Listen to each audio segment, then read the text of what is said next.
Hello guys, आज के video में सीखने वाले एक एडवांस 3D एनिमेशन जो आपके एडिटिंग को नेक्स्ट लेवल पे ले जाएगा। एंड ट्रस्ट मी गाइस, ये दिखने में जितना कूल लगता है इसको बनाना उतना ही इजी है। आप भी सिर्फ इसे 5 मिनट में क्रिएट कर सकते हो। जो इसे क्रिएट करता है आफ्टर इफेक्ट्स में।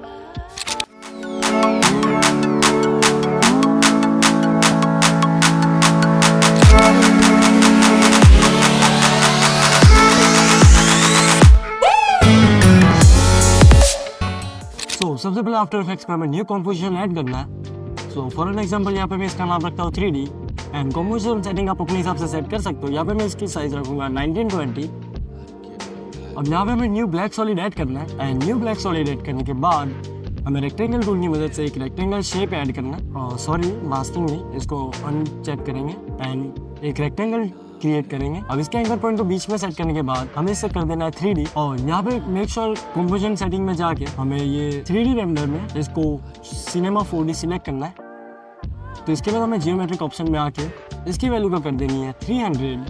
अब यहाँ पे ट्रांसफॉर्म में आके हमें वाई रोटेशन की वैल्यू को रखना है 45 डिग्री, कुछ इस तरह से। वो ऐड करने के बाद हमें न्यू कैमरा ऐड करना है, मेक श्योर वो 3D हो। और ट्रांसफॉर्म में आके पोजीशन और पॉइंट ऑफ इंटरेस्ट में हमें स्टार्टिंग में की फ्रेम ऐड करनी है एंड अराउंड 10 सेकंड के बाद हमें कैमरे में कुछ एक एनिमेशन ऐड करना है, या बाद में भी कर सकते हो। तो सबसे पहले यहाँ पे हम ट्यूब व्यू कर देंगे और ट्यूब व्यू करने के बाद शेप लेयर में जाके हम स्केल की वैल्यू थोड़ा सा कम कर देंगे ताकि रेक्टेंगल को हमें थोड़ा सा स्क्वायर देना ऊपर से। तो स्क्वायर शेप देने के बाद मेक श्योर हमारा जो एंकर पॉइंट है वो हमारे शेप लेयर के बीच में रहे। हम प्रोपोर्शनल टाइप्स को ऑन कर देंगे, वाई रोटेशन को अभी के लिए कर देंगे 0 एंड इसके एंकर पॉइंट को हमें बीच में सेट करना है। हमें इसको बीच में लेके आना कुछ इस तरह से। अब वाई रोटेशन को कर देंगे वापस 45। एक बार वापस चेक कर लेना है कि एंकर पॉइंट बीच में है कि नहीं है। तो नहीं है तो इसको बीच में सेट कर देना कुछ इस तरह से। अब बीच में सेट करने के बाद हमें एनिमेशन देखना है और आप अपने हिसाब से एनिमेशन चूज कर सकते हो। मैं बिल्डिंग के दूर से थोड़ा पास ले आऊंगा और ऊपर का व्यू थोड़ा सा जूमिंग करूंगा कुछ इस तरह से। आई थिंक 10 सेकंड का एनिमेशन थोड़ा सा स्लो है, तो मैं इसे की फ्रेम को थोड़ा पास ले आऊंगा और 5 सेकंड का एनिमेशन दूंगा। ओके, ये अच्छा दिख रहा है। अब ये करने के बाद हमें लेयर में जाना है एंड न्यू लाइट ऐड करनी है और मेक श्योर वो पॉइंट लाइट हो। और ये ऐड करने के बाद इसको हमारे शेप लेयर के थोड़ा सा ऊपर ले जाना कुछ इस तरह से एंड थोड़ा सा दूर। अब यहाँ पे हमें इसमें रोटेशन ऐड करने के लिए सबसे पहले नल ऑब्जेक्ट ऐड करना है। नल ऑब्जेक्ट ऐड करने के बाद हमें वाई रोटेशन में एक एक्सप्रेशन ऐड करना है और एक्सप्रेशन में हमें लिखना है टाइम इंटू 300 कुछ इस तरह से। तो अब देख पा रहे हो कि हमारा नल ऑब्जेक्ट रोटेट हो रहा है और हमें हमारे लाइट को भी रोटेट करना है। तो उसके लिए हमारे लाइट को हमें नल ऑब्जेक्ट के साथ कर देना है पेरेंट कुछ इस तरह से। तो आप देख सकते हो हमें कुछ ऐसा एनिमेशन देखने को मिल रहा है। और इस चीज को फिक्स करने के लिए सबसे पहले मैं लाइट को थोड़ा सा बिल्डिंग के पास लेके आऊंगा। ओके, तो अब ये कुछ अच्छा लग रहा है। अब इसे और अच्छे से क्रिएट करने के लिए यहाँ पे मैं दूसरी लाइट ऐड करूंगा। तो यहाँ पे लेयर में जाके न्यू लाइट और लाइट को हमारे ऑब्जेक्ट के नीचे सेट करना है कुछ इस तरह से और उसके थोड़ा पास सेट करना है कुछ इस तरह से पार्ट में कि लाइट ज्यादा दिखे ना, एक कॉन्ट्रास्ट क्रिएट हो दोनों लाइट के बीच में। इसको हमारे नॉल ऑब्जेक्ट के ऊपर सेट करना है लाइट को लेयर के। अब यहाँ पे लाइट ऑब्जेक्ट्स पे आके इंटेंसिटी में हमें एक एक्सप्रेशन ऐड करना है विगल। और एन एग्जाम्पल यहाँ पे हम विगल ऐड लिखेंगे विगल 820। तो आप देख पा रहे हो कि एक बेहतरीन लाइट का एनिमेशन हमें देखने को मिल रहा है plus little bit of contrast देखने को मिल रहा है। अब यहाँ पे हम एलिप्स टूल ड्रॉ करेंगे as a source of light. इसको कर लेना 3D एंड 3D करने के बाद हमें इसमें पोजीशन में एक एक्सप्रेशन ऐड करना है और इसको कर देना है हमारे लाइट वाले पोजीशन के साथ पेरेंट और हमारे शेप लेयर को हमारे नल ऑब्जेक्ट के साथ पेरेंट कर देना है कुछ इस तरह से। हमें कुछ ऐसा एनिमेशन देखने को मिलेगा और हमें इसे थोड़ा 3D बनाना है। तो इसी चीज को सॉल्व करने के लिए सबसे पहले हम जियोमेट्रिक ऑप्शन में आएंगे और इसे व्हाइट कलर करेंगे। सॉरी, जियोमेट्रिक में नहीं, मटेरियल ऑप्शन में आएंगे। एक्सेप्ट लाइट को कर देना ऑफ और डिफ्यूज को कर देना 100%।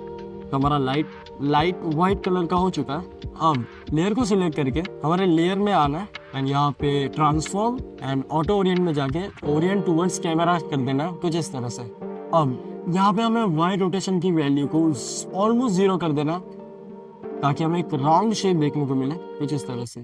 0 नहीं, मैंने इसको किया 104, आप अपने हिसाब से सेट कर सकते हो। ओके, तो हमारा इशू सॉल्व हो चुका है और एनिमेशन हमारा ऑलमोस्ट बनके तैयार है। तो इसे थोड़ा और एनहांस करने के लिए मैं इसमें एक न्यू एडजस्टमेंट लेयर ऐड करूंगा। न्यू एडजस्टमेंट लेयर ऐड करने के बाद उसे 3D नहीं करना है और उसके बाद हमें नॉइज इफेक्ट ऐड करना है जिसकी वैल्यू आप अपने हिसाब से सेट कर सकते हो।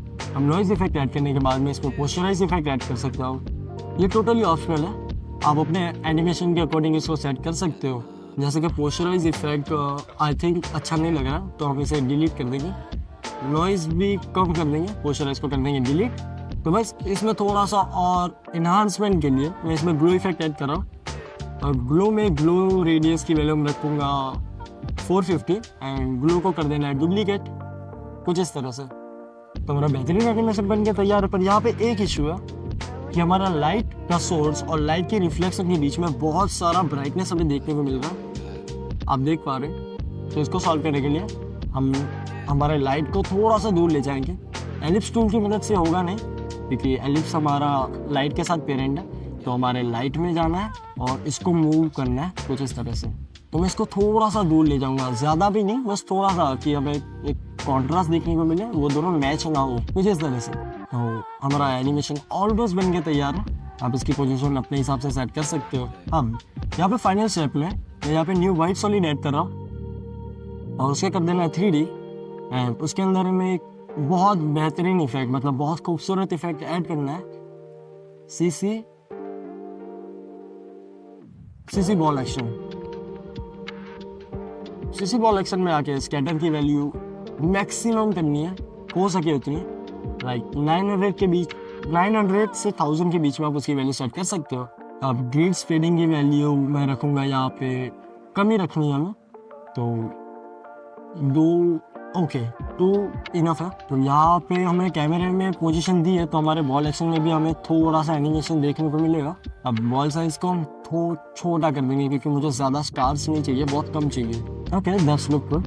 हमारा एनिमेशन ऑलमोस्ट बन के तैयार है। तो मैंने यहाँ पे बहुत सारे दूसरे बॉल्स भी ऐड किए और उन्हें हमारे नल ऑब्जेक्ट के साथ पेरेंट किया, तो एनिमेशन बहुत अच्छा हो। पर मैंने उसमें लाइट ऐड नहीं की है। तो बस आप अपनी क्रिएटिविटी दिखाओ और ये बेहतरीन एनिमेशन बन के तैयार है।